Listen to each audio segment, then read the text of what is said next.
In my business, while that model was successful in 1984, by the time we got to 2000, rent levels had not increased. Property values had escalated over those years, but rent levels hadn't actually changed significantly.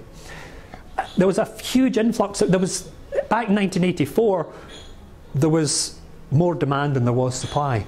1988, there was a change of the Act, that's in the Short Assured Tenancies Act in Scotland, and Assured Short-Hold Tenancies in England Acts came in, and that began to open up the market.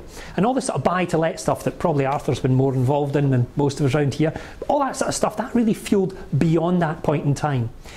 What you found happening was as people started to enter the market, investors started to get into it, people started looking at how they would play the money, you got saturation happening in the market. And a lot of people were in it for capital growth. Their properties would grow in value and they knew they would make money from that. So the rental levels were not quite so important. But if I look back and I say, there was a time when if people were borrowing money to buy a property, we used to be able to get maybe about 70% loan to value. They had to maybe repay that over about 15 years in capital and interest. And they had to make sure that, you know, all of the rent would pay, or sorry, 80% of the rent would pay all of the mortgage. That was largely the rules that they had for it. So very, very few people would be able to borrow on those sort of levels because the numbers just didn't stack up when you're looking at buying an investment property. By the time we got to 2000, you could borrow 100% loan to value.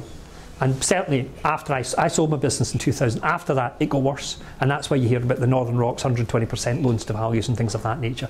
If people haven't got their own capital stacked into property, that's where the market's going to suffer and where you're going to get problems.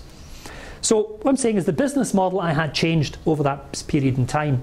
And with us growing all these branches, one person has a limit to how much work they can do. Two people can be more efficient because you start to fill slack capacity. But if you have two people in two different branches, you don't get any gain.